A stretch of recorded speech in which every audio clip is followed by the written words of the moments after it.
अस्सलाम वालेकुम स्टूडेंट्स, हम पढ़ रहे थे कि ethics in execution of research. ये थर्ड पॉइंट है उसका कि एग्जीक्यूशन ऑफ रिसर्च करते हुए हमने एथिक्स का ख्याल रखना है। तो क्वेश्चन जो है, is the action or practice of persuading someone to do something by using the force or threats. इसमें ये होता है कि हम जो है वो पार्टिसिपेंट को मजबूर करते हैं कि आपने जो है पार्टिसिपेट करना है। तो इसमें क्या using the force or threats करना शुरू हम कर देते हैं।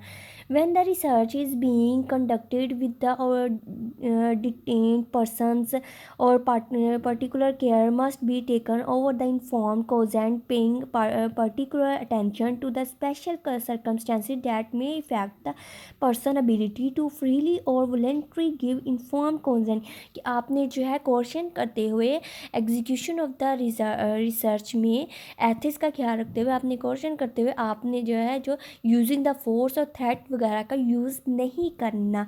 और क्वेश्चन जो है occurs when an overt and implicit threat of harm is intentionally presented by the person or the another in order to obtain the complaints वगैरह का। नेक्स्ट, और फॉर एग्जांपल अब इसकी दे दी गई है कि an investigator might tell prospective subjects that he or she will loss. Next page पे हम पढ़ लेते हैं।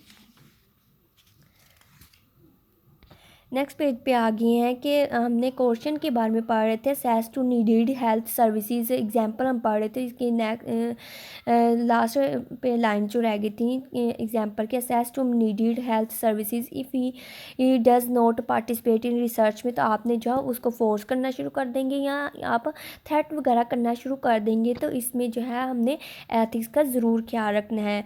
और हमारा पॉइंट है एनोनिमिटी।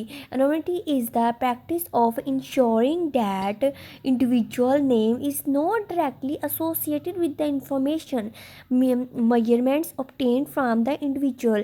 कि anonymity में जो अगर आपको कोई भी पार्टिसिपेंट ने रिसर्च में आपको इन्फॉर्मेशन दे दी है तो आपने ये नहीं कि उसका नाम बता देंगे, आपने जो anonymity का ज़रूर ख्याल रखना है।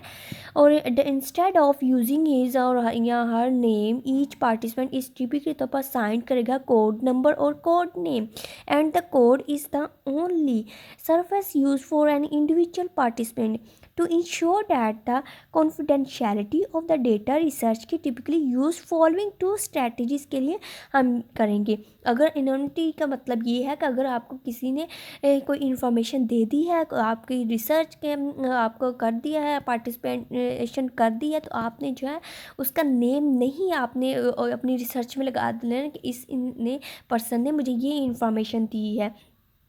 अब पढ़ लेते हैं कि two strategies that can no name or other identification appear on data records. Researcher use a coding system to keep the track of which. Next page पे जाते हैं। नेक्स्ट पेज में के participant names go with the which sets of data. Risk assessment की बात की जाए तो रिस्क असेसमेंट जो है इज़ अ सिस्टमेटिक प्रोसेस है ऑफ एवेल्युएटिंग करने का पोटेंशियल रिस्क डैट में भी इन्वॉल्व इन रिसर्च और स्टडी वगैरह में। आइडेंटिफिकेशन वगैरह की बात की जाए तो risk assessment use the describe the overall research process की बात करते हैं।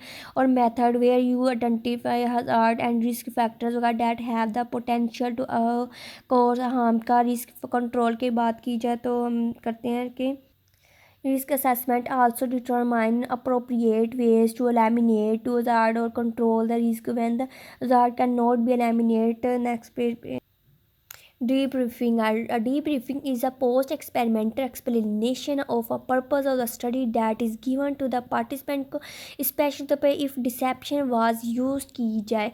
तो debriefing in psychological research में किसी के some things that seem to influence the debriefing को करे तो effectiveness include the कौन कौन सी चीज़ें जो affect करे तो वो हम पढ़ लेते हैं कि the nature of the deception की वेदर इट वाज पैसिव और एक्टिव भी हो सकता है। Debriefing is less effective with the active deception के इसमें the sincerity of the experimenter the least thing of the participant के नीड इज द और कंडेंसेंडिंग की एक्सपेरिमेंटर की जरूरत होती है।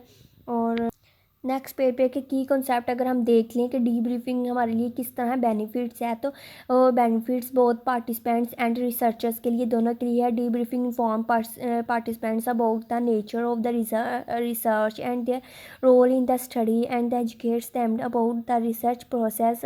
Debriefing allows researchers to learn how participants viewed the procedures, allows the potential insights into the nature of the research findings and the provide the ideas for the research के लिए।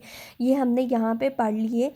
यहाँ से हमने शुरू किया था कि क्वेश्चन होता क्या है, उसके बारे में बताया कि लोगों को मजबूर करके आपने जो है वो अपनी रिसर्च के बारे में आपने थ्रेड करके या यूजिंग द फोर्स करके तो आपने कर लेना है। और ये क्वेश्चन जो पॉइंट है ये आता है ethics in execution of research का सेकंड पार्ट था ये वाला।